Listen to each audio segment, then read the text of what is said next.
Malam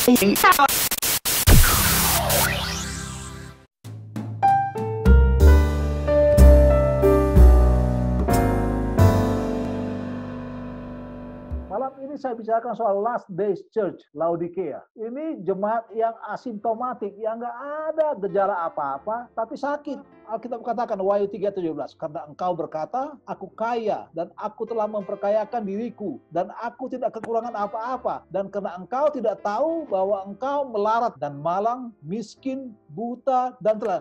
Tuhan katakan, aku tahu segala pekerjaanmu, engkau tidak dingin dan tidak panas. Alangkah baiknya jika engkau dingin atau panas. Oleh sebab itu aku akan muntahkan, sangat luar biasa. Keadaan jemaat sekarang ini, you are not what I want. Engkau tidak seperti apa yang saya inginkan. Tuhan mengirimkan surat kepada jemaatnya, yaitu dalam Wahyu pasal 2 ayat 3. Kita berada pada jemaat yang ketujuh, jemaat Laodicea. Apa masalahnya? Secara materi kaya, tapi secara rohani miskin. Aduh, kasihan juga jemaat yang demikian. Tuhan katakan, aku tahu segala pekerjaanmu. Engkau tidak dingin dan tidak panas. Lalu alangkah baiknya jika engkau dingin atau panas. Jadi karena engkau suam-suam kuku dan tidak dingin atau panas, aku akan memuntahkan engkau dari mulutku. Karena engkau berkata, aku kaya dan aku telah memperkayakan diriku dan aku tidak kekurangan apa-apa. Dan karena engkau tidak tahu bahwa engkau melarat dan malang, miskin, buta dan telanjang, keadaan yang menyedihkan. Ada dua persoalan dari jemaat ini, jemaat di mana kita hidup sekarang ini, yaitu tidak dingin dan tidak panas. Masalah komitmen, tidak mempunyai komitmen yang kuat untuk Tuhan. Lalu yang kedua adalah masalah self image, merasa kaya tetapi miskin. Secara materi kaya tetapi secara rohani miskin. Tuhan punya rencana yang besar bagi gerejanya. Gerejanya adalah Allah harapkan supaya menjadi garam dunia dan menjadi terang dunia. Sebagai garam dunia, Allah ingin supaya jemaatnya asin, bahwa jemaatnya menjadi garam dunia yang memberikan pengaruh yang baik kepada dunia di mana dia berada.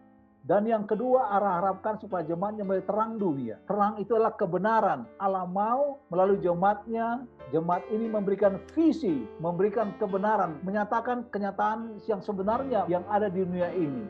Problem rohani dari jemaat ini merasa diri cukup. Saya nggak memerlukan orang lain. Kadang-kadang nggak memerlukan Tuhan. Karena semuanya sudah cukup. Nggak perlu lagi bergantung sama Tuhan lah. Semuanya. Tapi ada dosa merasa diri cukup.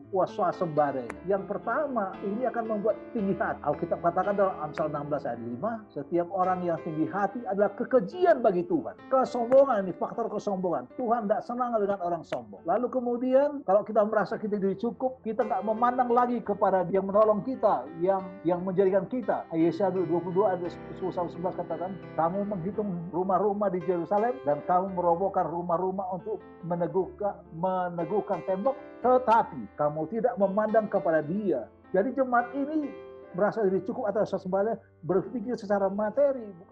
Kita perlu bebas dari konsep swasembada ini. Bagaimana?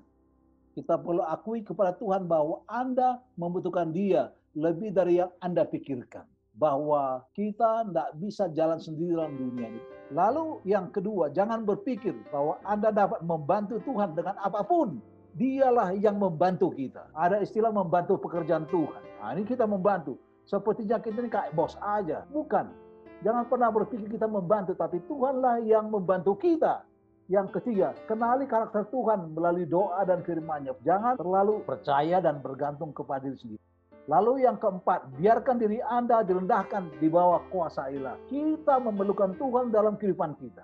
Yesus mengatakan dalam Yohanes 15 ayat 5, akulah pokok anggur dan kamulah ranting-rantingnya. Barang siapa tinggal dalam aku dan aku dalam dia, ia berbuah banyak. Sebab di luar aku, kamu tidak dapat berbuat apa-apa.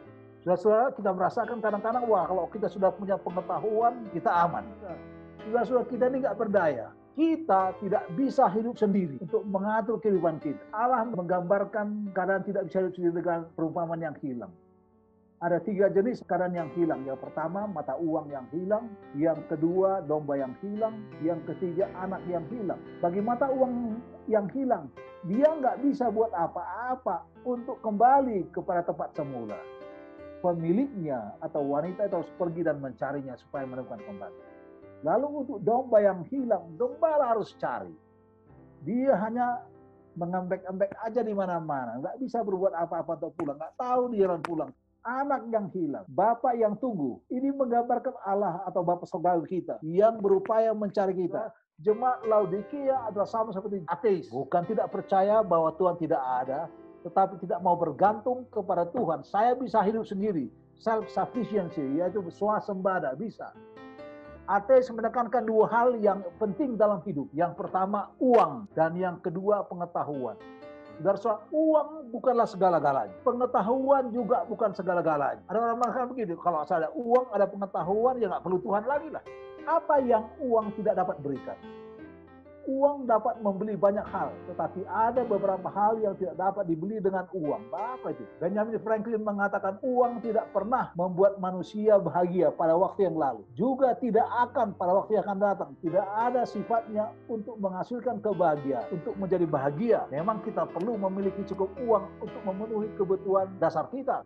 Tetapi uang bukanlah segala-galanya untuk membuat kita bahagia. Ada yang uang tidak dapat beli, kasih nggak bisa dibeli dengan uang. Walaupun mungkin uang perlu juga dalam membina kasih.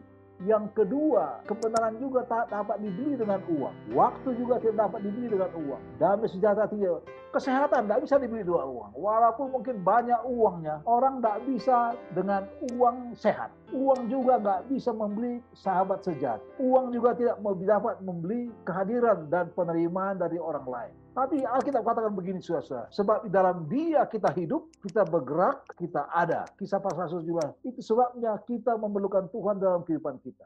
Enak kalau kita sudah percaya kepada Tuhan. Walaupun ada ancaman mati, kita nggak takut. Pemazmur katakan, sekalipun aku berjalan dalam lembah kekelaman, aku tidak takut bahaya. Mengapa?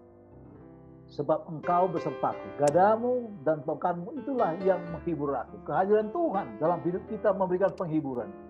Mengapa kita perlu Tuhan?